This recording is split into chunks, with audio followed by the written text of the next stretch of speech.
नमस्कार, स्वागत है आपका जनगणमन 24/7 पर, जो कि मेरा यूट्यूब चैनल है। आप उसे लाइक करें, सब्सक्राइब करें और लगातार चुनाव में चोरी, चुनाव की लूट को लेकर मैंने बहुत सारे कार्यक्रम किए हैं, न सिर्फ इस प्लेटफॉर्म पर बल्कि कई प्लेटफॉर्म्स पर लगातार इस बात को मैं उजागर करती रही हूं कि चुनाव को किस तरीके से लूटा जा रहा है। कभी वोटर लिस्ट में धांधली, कभी चुनाव की मशीनों में धांधली, और अब जब वो धांधली उजागर होने लगी है, तो रात के अंधेरे में प्रधानमंत्री के दफ्तर ने उठाकर नियम बदल दिया है। जी हाँ, वो नियम जहां पर आप कोई भी आवेदन करते थे और आपको इलेक्ट्रॉनिक रिकॉर्ड्स मिल जाते थे, जैसे नॉमिनेशन फॉर्म्स हैं, फॉर्म 17C है, वीडियो फुटेज है, उस सब की आप मांग करते थे, तो चुनाव संबंधी जो नियम है वो आपको इस चीज को मुहैया कराते थे। लेकिन अब जो चुनाव में बदलाव किया है मोदी जी ने, और वो भी बिना किसी को बताए चोरी छुपकर चुनाव में बदलाव कर दिए।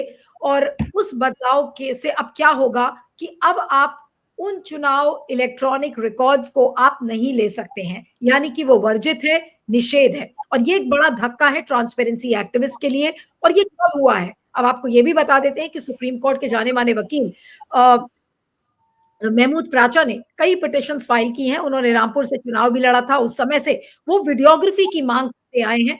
तो कई जगह पर उनको वीडियोग्राफी मिली, और जहां पर नहीं मिली है वहां पर उन्होंने कोर्ट्स के जरिए गुहार लगाने की कोशिश किया। उन्होंने जो लोकसभा के सारी कंस्टिट्यूएंसीज हैं उसमें उसकी वीडियोग्राफी मांगी है। उन्होंने झारखंड के चुनाव की वीडियोग्राफी मांगी है। उन्होंने जम्मू कश्मीर के चुनाव की मांगी है वीडियोग्राफी, और साथ में महाराष्ट्र की भी मांगी है।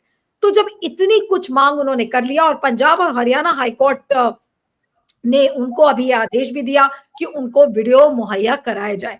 तो जब पंजाब और हरियाणा हाईकोर्ट ने ये आदेश दिया, तो उसके बाद मोदी जी को लगा कि अब तो ये जो सारा ये जो खेल है चुनाव लूटने का, ये तो इस तरह से बेनकाब हो जाएगा। तो बिना किसी को बताए, बिना सोचे, बिना समझे, खैर सोचे समझे तो नहीं, लेकिन बिना किसी को कंसल्ट किए उन्होंने नियम में बदलाव कर दिया। और अब नियम में बदलाव इस तरीके से हुए, जो इलेक्शन कॉन्डक्ट रूल्स हैं 93A जिसको कहा जाता है, जो कि अभी तक आराम से आप रिकॉर्ड्स को दे देते थे, अब उन रिकॉर्ड्स पर निषेध लग गया है, यानी कि अब वो आप शेयर नहीं कर सकते। तो ये बड़ा खेल क्या है, और ये कितना बड़ा धक्का है चुनाव की पारदर्शिता के लिए, आज इसी को हम समझेंगे। हमारे साथ इस समय सुप्रीम कोर्ट के जाने माने वकील महमूद प्राचा खुद इस समय जुड़ रहे हैं। महमूद, आपका बहुत बहुत स्वागत है जनगणमन 24/7 पर। और ये जो चुनाव में बदलाव किए हैं चुनाव के नियम में, इसकी मंशा आपको क्या लगती है कि रात के अंधेरे में पीएमओ ने ये काम क्यों किया? जी देखिए, मंशा तो बिल्कुल साफ है, लेकिन मंशा से पहले मैं ये बताना चाहता हूं कि इस देश में दो ही वाद हैं, एक मनुवाद और एक अम्बेडकरवाद। तो वो मनुवाद जो है, जो चुनाव का सबसे बड़ा दुश्मन है, एक वोट का अधिकार सबको मिल जाए और बराबर का मालिक बन जाए देश में हर नागरिक, उसका सबसे बड़ा दुश्मन है। और ये वोट किसी और को दे और आपका वोट चुरा लिया जाए और वो चला किसी और को जाए, ये बाबा साहब के संविधान के ऊपर और बाबा साहब के बराबरी और इज्जत के जो प्रिंसिपल्स हैं, इंसाफ, बराबरी और इज्जत के, उसके ऊपर सबसे बड़ा कुठाराघात है। तो इसके इस वजह से ये सब काम हो रहे हैं। वरना अगर ये रातों रात जो किया है, हमने 9/12 को ये ऑर्डर आया था।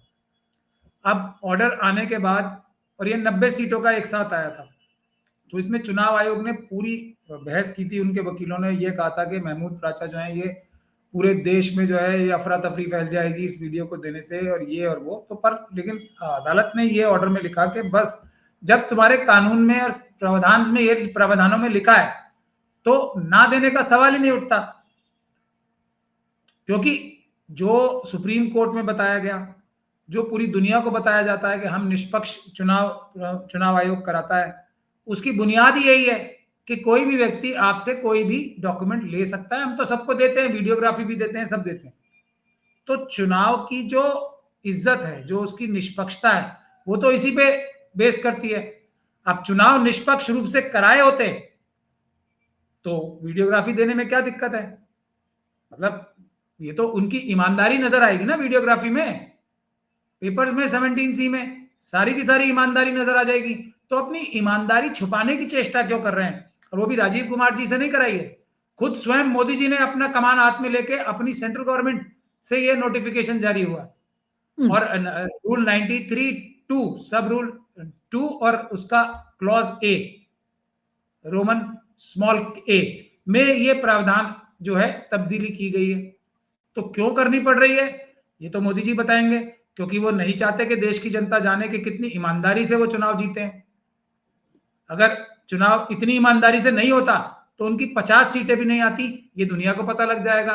हरियाणा में उनकी 5 से 10 सीटों से ज्यादा नहीं आती, ये दुनिया को पता लग जाएगा। महाराष्ट्र में उनकी 50 सीटों से ज्यादा नहीं आती, ये दुनिया को पता लग जाएगा। तो ये इसलिए उस चीज को दबाने के लिए, रोकने के लिए उनका ये एक बहुत बड़ा महत्वपूर्ण कदम है। लेकिन हम भी अम्बेडकरवादी हैं, हम कोई इस चाल को हम पहले से सोच चुके थे कि ये काम तो वो करेंगे, हम उसके लिए तैयार थे। लेकिन मैं आपके माध्यम से आपके दर्शकों को, देश के नागरिकों को ये बता देना चाहता हूं कि इससे हमने उसका जवाब और उसका जो एंटीडोट है वो सोच रखा है। इससे हमें और ज्यादा फायदा होगा अपनी मुहिम में, बल्कि और ज्यादा इंफॉर्मेशन हमें देनी पड़ेगी, लेकिन अभी वो स्ट्रेटेजी में पब्लिकली बता नहीं सकता।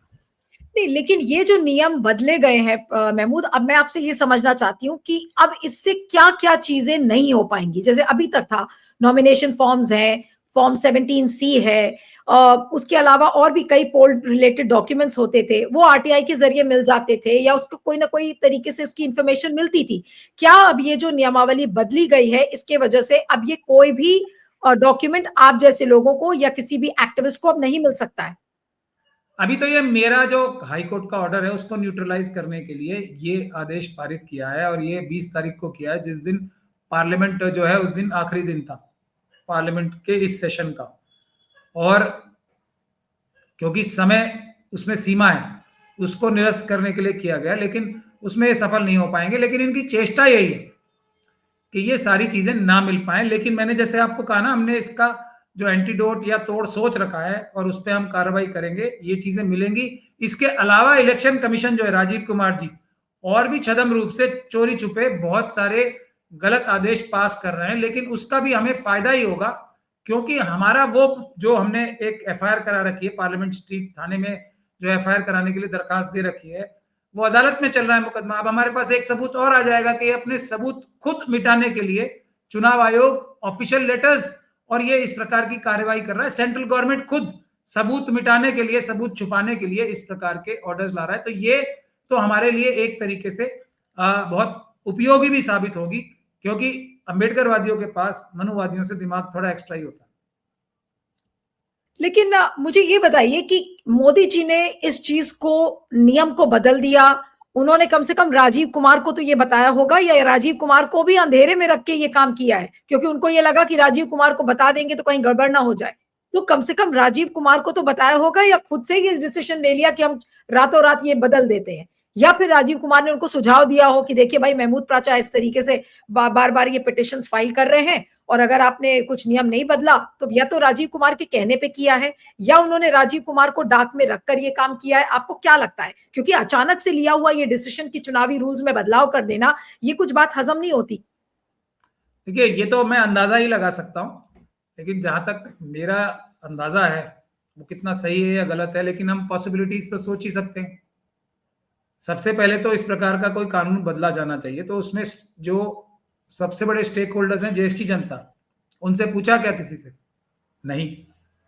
जो उससे छोटे स्टेक होल्डर्स हैं, वो पॉलिटिकल पार्टीज, उनसे पूछा क्या? नहीं। उससे भी छोटे जो स्टेक होल्डर्स हैं, वो लीडर ऑफ द ऑपोजिशन हैं, दोनों राज्यसभा में, और कम से कम और पूरे देश में जो चुनाव हो रहे हैं उसमें चीफ मिनिस्टर्स और लीडर ऑफ द ऑपोजिशन जो उन असेंबलीज में, उनसे पूछना, किसी से नहीं पूछा। अब नहीं पूछा, ये तो सीधे सीधे इस बात को दर्शाता है कि बहुत बड़ी कोई घपलेबाजी है इसमें, वरना क्यों नहीं पूछा? स्टेक होल्डर से नहीं पूछ रहे आप, और अपने आप ही तय कर रहे हैं कि ये हम जो है, जो ईमानदारी से काम करेंगे भी नहीं, और उसके सबूत भी मिटाते जाएंगे, छुपाते जाएंगे।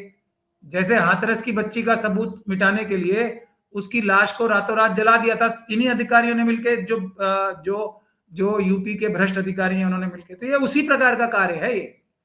अब पॉसिबिलिटीज क्या है?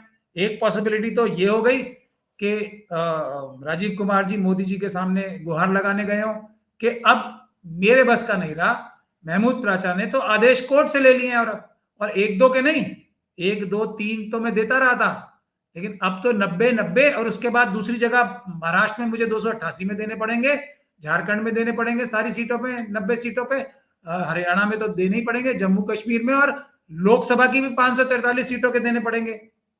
मैं तो कहीं का नहीं रहूंगा और आप मुझ पे नाराज होगे बाद में। आप मुझ पे नाराज में, तो मेरे बस की नहीं रही, उन्होंने हाथ खड़े कर दिए होंगे कि मैं आप महमूद प्राचा से हमारी तो बस हो गई, और अदालत से हो गई, मेरे से भी क्या, मैं तो एक छोटा सा अम्बेडकरवादी छोटा सिपाही हूं बाबा साहब का। अदालत से हम अब मजबूर हो गए, तो मोदी जी से या तो उन्होंने गुहार लगाई होगी, या मोदी जी नहीं स्वयं ही उनको किसी ने बताया होगा कि ये हो रहा है, तो वो तो नजर रखते ही हैं मुझे। अभी देवेंद्र फडणवीस जी ने तो पूरे असेंबली में अब चीफ मिनिस्टर बनने के बाद, जो मेरा इल्जाम और सबका इल्जाम हमारा यही है कि वो ईमानदारी से तो चुनाव जीते नहीं है, वो तो इन मशीनों के जरिए ही घपलेबाजी वाले वोटों से, चोरी के वोटों से चुनाव जीते हैं। तो उन्होंने असेंबली के अंदर से मेरे ऊपर डायरेक्ट हमला किया, मुझे डराने की चेष्टा कर रहे हैं कि मैं ये जो मशीनों की लड़ाई है वो बंद कर दूं, धमकार उस तरीके से मुझे अंडर प्रेशर करने की कोशिश कर रहे हैं। तो ये मोदी जी ने स्वयं ही किया कि भाई अब जो है मुझे खुद कमान अपने हाथ में लेनी है, और सेंट्रल गवर्नमेंट से ही हम ये रूल ही चेंज कर देते हैं।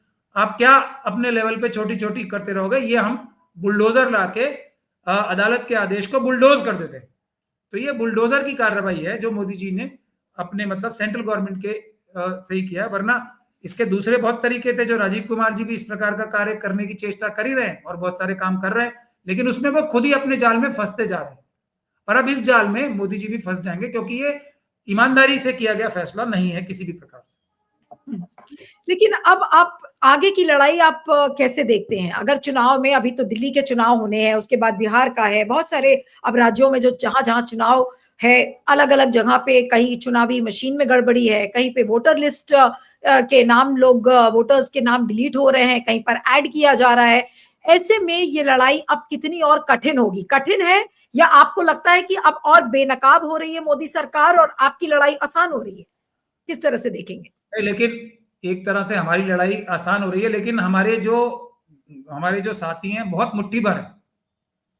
ये लड़ाई में रिजल्ट तुरंत आने लगेंगे अगर हमें अपोजिशन की पॉलिटिकल पार्टीज हमें एक तरीके से हमारे साथ आके ये लड़ाई लड़ें, क्योंकि हम महाराष्ट्र में 150 से 200 सीटों पे चुनाव रद्द करा सकते हैं, इतने सबूत हमारे पास हैं। और उसके लिए हमें पॉलिटिकल पार्टीज के जो ये चुनारे हुए कैंडिडेट्स हैं उनकी आवश्यकता पड़ेगी, वो हमें मदद नहीं मिल रही। हरियाणा में आपको पता ही है, सिर्फ 16-17 लोगों ने केस डाला, हालांकि बहुत सारे लोग मेरे पास आए थे, लेकिन स्लीपर सेल्स ने उनको हमसे दूर कर दिया। अब बात यह है कि दिल्ली में चुनाव होने वाले हैं। अब अगर आम आदमी पार्टी और कांग्रेस पार्टी दिल्ली के लिए अगर हमारे पास आए, तो हमने ये वोटर लिस्ट का भी जो है, हमने सारा जो जहर है उसको निकालने के लिए एंटीडोट की हमने तैयारी कर ली है, उसकी कानूनी कार्रवाई भी जारी है।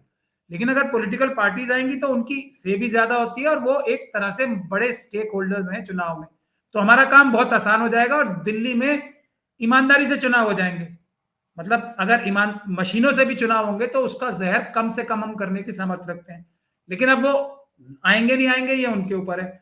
अब मैं एक बात और कहना चाहता हूं, हमने वोटर लिस्ट ठीक भी करा ली, चलिए ठीक करा ली, ठीक है, किसी प्रकार से हमारे पास तरीका है, तो वोट पड़ गए, वोट तो पहले भी पड़ रहे हैं, अब कुछ और ज्यादा पड़ गए आपको।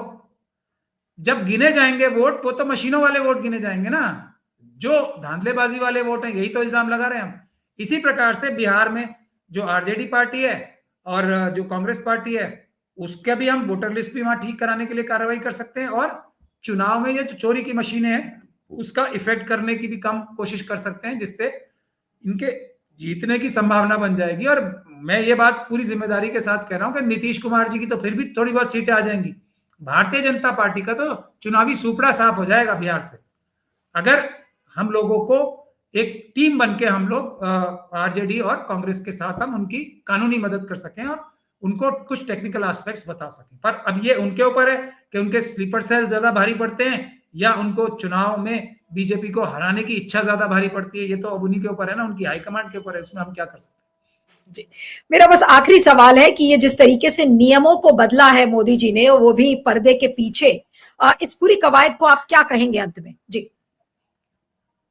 वो अपनी ईमानदारी से जीते गए किसी भी चुनाव को जनता को नहीं दिखाने देना चाहते। वो ये चाहते हैं कि जनता शक में रहे कि वो बेईमानी से चुनाव जीते हैं या ईमानदारी से जीते हैं। मैं उसकी कवायद को सीधे-सीधे एक लाइन में यही देख सकता हूँ, क्योंकि ये सबसे बड़ा सबूत है उनके अपनी ईमानदारी, जो बार-बार नाम ले लेके बोलते हैं ना, और उनके नेता भी, कि ये इससे दूर हो जाओ, बस इस मशीनों की बात मत करो, मशीनों की बात मत करो, मशीनों की बात मत करो। कुछ भी कर लो, हम पे कोई इल्ज़ाम लगा लो, कोई बात नहीं। फिर भी हम चुनाव जीत के आएँगे, हमारा ना कोई अडानी का कोच कुछ बिगाड़ पाएगा, ना अंबानी का बिगाड़ पाएगा, ना यूसुफ लुलू का बिगाड़ पाएगा कोई कुछ, जो हमारे एक तरीके से ना राजीव कुमार जी का कोई कुछ बिगाड़ पाएगा। आप बस मशीनों की बात मत करो, हम पे कोई भी इल्ज़ाम लगा दो, कुछ कर लो हम पे, हमें कोई फ़र्क नहीं पड़ता। तो ये बुनियादी बात है। हम इसी बात के लिए हम ये फ़ोकस्ड अपनी जो जनतंत्र बचाने की, संविधान बचाने की और देश बचाने की लड़ाई को कभी भी डाइल्यूट या कमज़ोर नहीं पड़ने देंगे। चलिए, आपका बहुत-बहुत शुक्रिया Mahmood. Thank you so much for joining. बहुत थैंक यू। शुक्रिया।